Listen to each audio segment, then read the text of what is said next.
महाराष्ट्र के बीएमसी चुनाव में ओवैसी की पार्टी ने गदर मचा दिया है। 114 सीटों पर जीत का परचम एआईएमआईएम ने लहराया है और इसके पीछे कहीं ना कहीं लेडी ओवैसी की मेहनत भी बताई जा रही है। महाराष्ट्र के सीएम देवेंद्र फडणवीस को लेडी ओवैसी ने चुनौती दे दी थी और पूरे चुनाव भर अपनी दहाड़ से पार्टी को अच्छी जीत दिलाई है। आज की इस रिपोर्ट में बताएंगे आपको लेडी ओवैसी कौन है और महाराष्ट्र में कैसे एआईएमआईएम ने इतना बड़ा खेल कर दिया है। सबसे पहले आप साइदा फलक यानी कि लेडी ओवैसी का वो बयान सुनिए जिसमें उन्होंने सीधा सीएम को चुनौती दे दी थी। सुन लो फडणवीस, 10-15 मिनट में आ जाएंगे। सुन लो फडणवीस, अगर अल्लाह ने चाहा तो एक दिन इसी निकाब और हिजाब पहनकर एक मुसलमान औरत हिंदुस्तान की प्राइम मिनिस्टर बनेगी इंशाल्लाह। अरे ये मुल्क किसी की जागीर नहीं है। उनके इसी बयान की वजह से सईदा फलक को लेडी ओवैसी कहा जाने लगा है, क्योंकि बिल्कुल यही बात असदुद्दीन ओवैसी भी कहते आए हैं।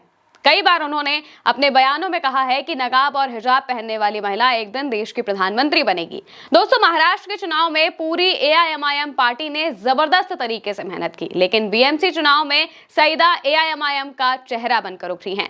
दरअसल वो राजनीतिक रैलियों में अपने विपक्षियों को वैसे ही ललकारती नजर आई जैसे ओवैसी दहाड़ते हैं। सईदा की आवाज में वही रौब नजर आता है। वो अपनी बात को इस अंदाज में कहती हैं कि सुनने वाले तुरंत आकर्षित हो जाते हैं।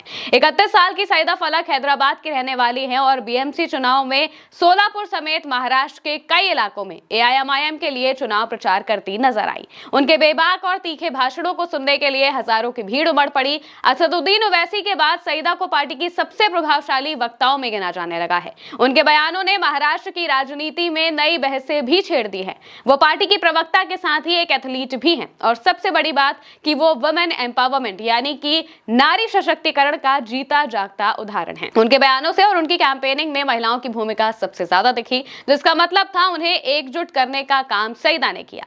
अब अगर महाराष्ट्र की बात करें तो यहाँ पर एआईएमआईएम की तगड़ी जीत के पीछे पार्टी की मेहनत सबसे ज्यादा है। असदुद्दीन ओवैसी के घर घर जाकर चुनाव प्रचार करने और पिछले चुनावों में बहुत कम वोटों के अंतर से मिली हार ने पार्टी कार्यकर्ताओं को महाराष्ट्र के निकाय चुनाव में जीत सुनिश्चित करने के लिए प्रेरित कर दिया। एआईएमआईएम ने छत्रपति संभाजी नगर में 33 सीटें, जिसे पहले औरंगाबाद भी कहा जाता था, वहां पर 33 सीटें जीती हैं।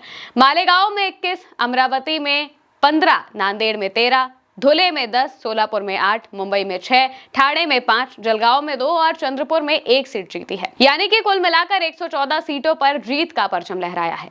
इसके साथ ही एआईएमआईएम के राष्ट्रीय प्रवक्ता वारिस पठान ने इस मौके पर पार्टी के लोगों को बधाई दी, बताया कि ये जीत आखिर किसकी है। सुनिए। जितने भी लोग जीते हैं कॉर्पोरेटर्स हमारे जहाँ कहीं भी पूरे महाराष्ट्र में, सबसे पहले तो मैं उनको दिली मुबारकबादी पेश करता हूँ।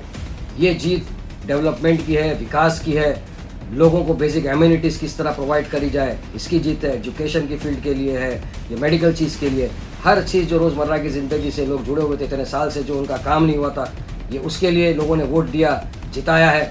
और ख़ास तौर से आप देखिए कि पूरे महाराष्ट्र ने आज बता दिया कि मजलिस इत्तेहादुल मुस्लिमीन का ग्राफ कितना ऊंचा जा रहा है। और ये मेहनत हमारे पार्टी प्रेसिडेंट असद ओवैसी साहब की है।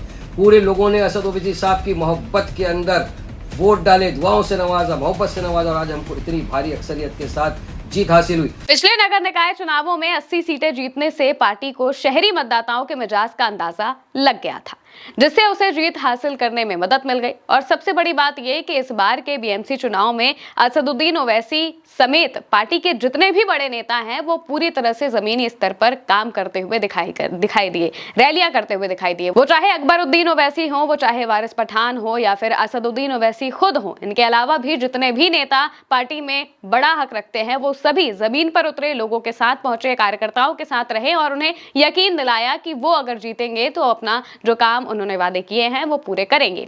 असदुद्दीन ओवैसी की मौजूदगी और उनकी रैलियों की वजह से यहाँ पार्टी ने 33 सीटों पर जीत हासिल की थी। ये बात संभाजी नगर के हम आपको बता रहे हैं।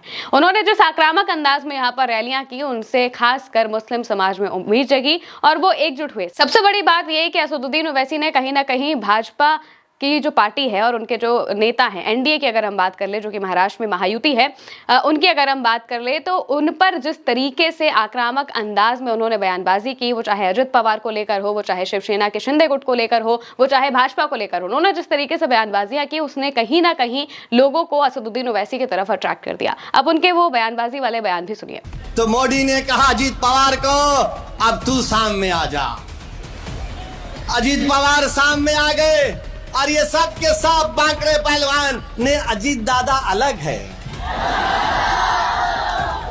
अरे जो चीचा का नहीं हुआ वो तुम्हारा होता। पापियों, जिसने उसको पाल पोस के बड़ा किया, इतना बड़ा बनाया, उसको टाटा बाय बाय बोल दिया वो, और तुम बोल रहे अजीत दादा करेगा। याद रखो, जब वोट डालने जाएंगे तो ऐसा कानून बनाया गया है जिसमें अजीत पवार भी उसमें हिस्सेदार थे। तुम आज किस मुंह को लेकर आकर कहते हो कि हमको वोट दो? जब ये आएंगे, घड़ी दिखाएंगे, तो उनसे कहना कि तुम्हारा टाइम खत्म, अब पतंग का टाइम चलेगा इंशाअल्लाह ताला।